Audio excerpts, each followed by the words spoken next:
ಎಲ್ಲರಿಗೂ ನಮಸ್ಕಾರ.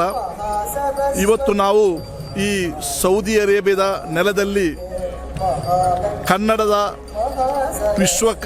ಕನ್ನಡದ ಸಂಸ್ಕೃತಿ ಸಮ್ಮೇಳನವನ್ನು ಆಯೋಜನೆ ಮಾಡಿ ಈ ಸಮಾರಂಭವನ್ನು ನಾವು ಈಗ ಮಾಡುತ್ತಾ ಇದ್ದೇವೆ.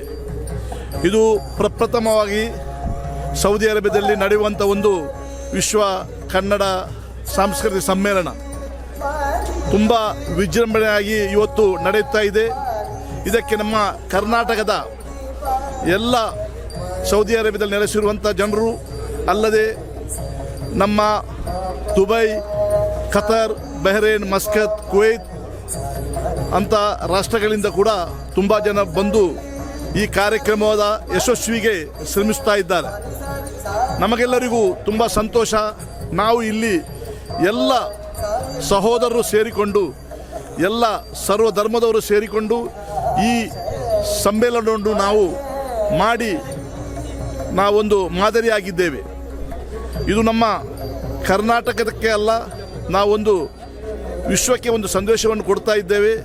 ನಾವು ಸಹೋದರತೆಯನ್ನು, ಸಹಬಾಳ್ವೆಯನ್ನು, ಭಾತೃತ್ವವನ್ನು ಕಾಯ್ದುಕೊಂಡು ಎಲ್ಲರೂ ಸೇರಿ ಮಾಡಿದಂಥ ಈ ಒಂದು ಸಮಾರಂಭ, ಇದಕ್ಕೆ ತುಂಬ ನಮ್ಮ ಸೌದಿ ಅರೇಬಿಯಾದ ಕನ್ನಡಿಗರು ಆದ ನಾವೆಲ್ಲರೂ ತುಂಬ ಶ್ರಮಪಟ್ಟು ಈ ಕಾರ್ಯಕ್ರಮವನ್ನು ಯಶಸ್ವಿ ಮಾಡಲು ತುಂಬ ಪ್ರಯತ್ನ ಪಟ್ಟಿದ್ದೇವೆ. ಈ ಸಮಾರಂಭಕ್ಕೆ ನಾವು ತುಂಬ ಅತಿಥಿಗಳನ್ನು ಆಹ್ವಾನಿಸಿದ್ದೇವೆ. ಅದರಲ್ಲಿ ನಮ್ಮ ಕರ್ನಾಟಕದ ಗಣ ಸರ್ಕಾರದ ಸಭಾಪತಿಗಳಾದ ಶ್ರೀ UT ಖಾದರ್ ಅವರು ಕೂಡ ಉದ್ಘಾಟಕರಾಗಿ ಈ ಸಮಾರಂಭಕ್ಕೆ ಬಂದಿದ್ದಾರೆ. ಅದೇ ರೀತಿ ಈ ಸಮಾರಂಭದ ಅಧ್ಯಕ್ಷತೆಯನ್ನು ಸಾಹಿತಿಯಾದ ಸಿದ್ದರಾಮಯ್ಯನವರು ವಹಿಸಿದ್ದಾರೆ. ಅದೇ ರೀತಿ ಈ ಸಮಾರಂಭಕ್ಕೆ ಕರ್ನಾಟಕದ ಪೌರಾಡಳಿತ ಮತ್ತು ಹಜ್ಜಿ ಮಂತ್ರಿಯಾದಂತಹ ಶ್ರೀಯುತ ರಹೀಂ ಖಾನ್ರವರು ಕೂಡ ಬಂದಿದ್ದಾರೆ.